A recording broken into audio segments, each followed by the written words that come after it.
Hello everyone, and welcome to another Top 5 Records video. Another one in the series in which I'm taking a closer look at the full body of work of Led Zeppelin. And today we have arrived at their fifth album, which is not called Led Zeppelin V. For the first time, they gave it a unique name, namely Houses of the Holy. And this record was released in 1973. And honestly, I think something is. This record has always been surrounded for me with being an odd one out. Not if you look at their entire body of work, but this record suffers from the difference in time, the difference in name, and the difference in attitude towards the legendary 1, 2, 3, 4. I'm not gonna say that it suffers to a degree that it's not a good album, not even that it's not a fine album, or I mean, it's Led Zeppelin. It's it's good. It's good. But the focus of most of the Led Zeppelin fans, and I'm included in that, is always 1, 2, 3, 4. That mostly says something about the quality of 1, 2, 3, 4, because now going through their catalog in chronological order, and if you look at the fact that 1, 2, 3, and 4 have been made in 2 years' time, I challenge the viewers of this channel to name any artist that have been more productive, quality and quantity wise, than Led Zeppelin on those first 4 albums. The way they have been reinventing themselves, their songwriting, the atmosphere, and the mysticism regarding the band in over 2 years on 4 completely unique albums. That is just astonishing. Where do you go from after that?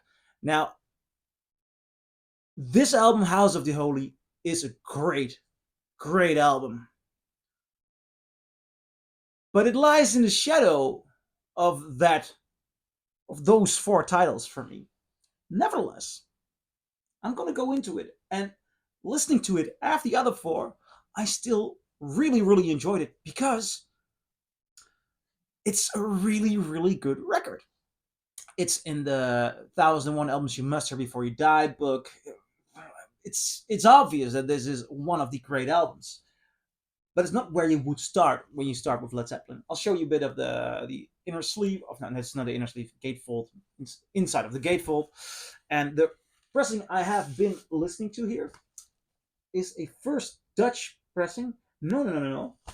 I thought it was Dutch, but now it says on the inner sleeve that it's German. Then again, on the label, it says it's Dutch.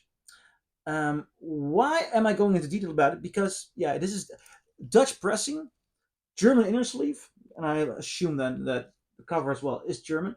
But something is going on here because in the stampers, and that's why I'm very excited, it says Sterling RL. So you get a Robert Ludwig mastered pressing if you buy a Dutch pressing. I'm not sure if it went to other countries as well, but that mastering job is incredible. This record sounds really, really good. And seen in the light of the legendary Bob Ludwig Led Zeppelin II record, not only does it, of course, add a lot to the sound quality, it also somewhat adds to the mysticism. And Led Zeppelin is a band that has a lot to do with mysticism for me, and how it unfolds. Obviously, mastering is about sound quality. But yeah, Bob Ludwig, legend. Led Zeppelin, that combination. Side 1, opening with the song remains the same. Great song. Great song. The Rain song, also a very good song. Over the Hills and Far Away. I like it. The Crunch is good. Good song. Yet, although some of these songs are definitely deep cuts in the catalog of Led Zeppelin and have become fan favorites and are part of the ultimate or the distinct returning live list of Led Zeppelin. Um, Even after several spins, they're really really good. They're really really good. Do I fall in love with them the way I did with so many titles on one, two, three, four? That is not the case. That is not the case. Uh, and that's I'm really in doubt whether that is because the writing isn't any good. Because I think the writing is good. It suffers from the brilliant quality of one, two, three. Same can be said about side two. Dancing Day is a nice song. Um, Dire Maker, that was a song that really surprised me. And it's one of those songs that really tells the story of how this record was recorded and written different from Led Zeppelin 3 or 4. Because in 3 and 4, you sense in the element of folklore, in the element of. It has very foresty quality to it. Because it's written in Bonham, which is this stone cabin in Wales where Robert Plant went with his family, and he decided to return to write new material with Jimmy Page. This record benefits from the concept that two of the band members got home studios, so they were able to experiment at home, and you get a different sound, of course, but also in the approach of writing something, the core of what you're doing changes. There's a lot more experimenting here, and Dire Maker, although uh,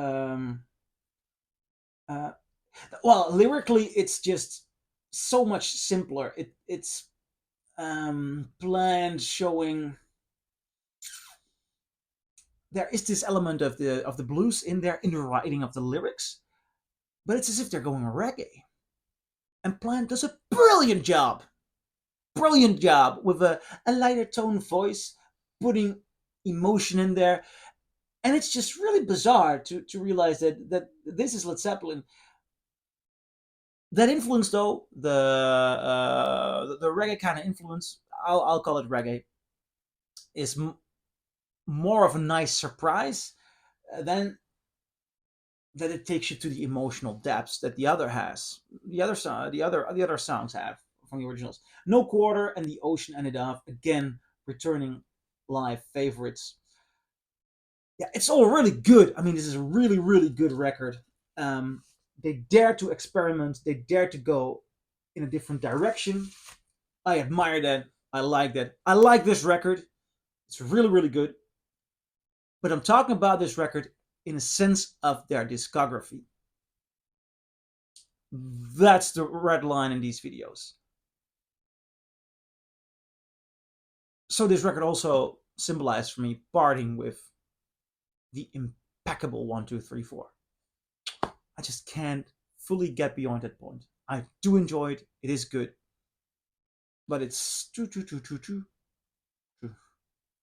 where the and here I would put the line of how do you say, a 6 out of 10, or so it's really high, but it's great. It's good. I'm curious. Do you have the same experience as I have? Please leave a comment below, and I'll see you in my next video. Bye.